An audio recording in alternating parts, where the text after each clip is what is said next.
मध्य प्रदेश में भी बीजेपी कृष्ण की राजनीति की संभावनाएं तलाश रही।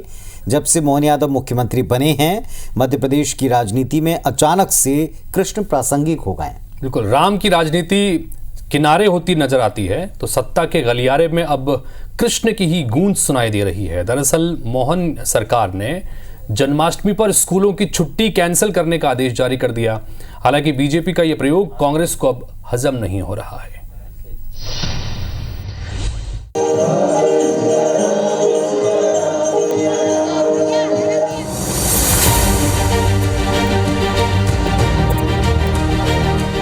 जन्माष्टमी मनना चाहिए, लेकिन शिक्षण संस्थाओं को टारगेट नहीं करना चाहिए। जबरदस्ती अनिवार्य आदेश निकाल के एक जबरदस्ती का वो खड़ा करना ये ठीक नहीं। जो द्वारका का महत्व है वही महत्व मध्य प्रदेश का भी है।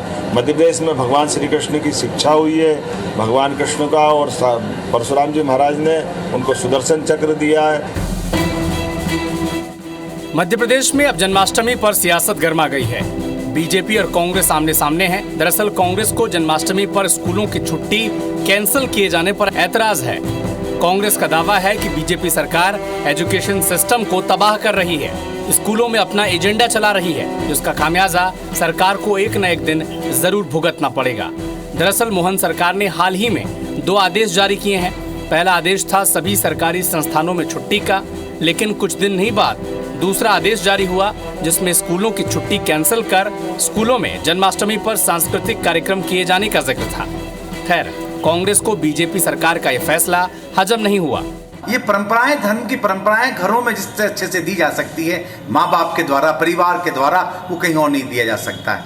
अब सरकार ने छुट्टी रद्द क्यों की? और ये सवाल उठते हैं, कई बातों में सवाल उठते हैं, कौन सा एजेंडा लागू करना चाहती है? कांग्रेस को भले जन्माष्टमी की छुट्टियां कैंसिल करने पर आपत्ति हो, लेकिन बीजेपी सरकार को इससे फर्क नहीं पड़ता।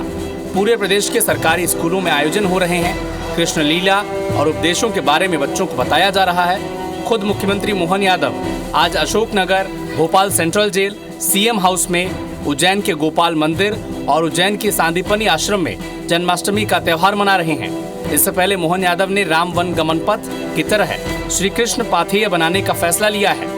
जाहिर है, श्री कृष्ण के बताए रास्ते पर चलने का दावा करने वाली बीजेपी को कांग्रेस के ऐतराज पर भड़कना तय है। पर विपक्ष को थोड़ी आपत्ति भी थी कृष्ण के बारे में, उनके जीवन आज तो बढ़ा रहे हैं। वो अपनी स्पष्टता करे कि वो भगवान कृष्ण के बारे में क्या सोचते। मध्य प्रदेश की भूमि पर भगवान श्री कृष्ण की लीलाएं, शिक्षा, दीक्षा सभी कुछ रहा है। इसीलिए डॉक्टर मोहन यादव जी की सरकार ने निर्णय लिया है कि मध्य प्रदेश में श्री कृष्ण पाथेय के नाम से भव्य आयोजन भी हो और साथ ही भव्य तरीके से मनाया जाए।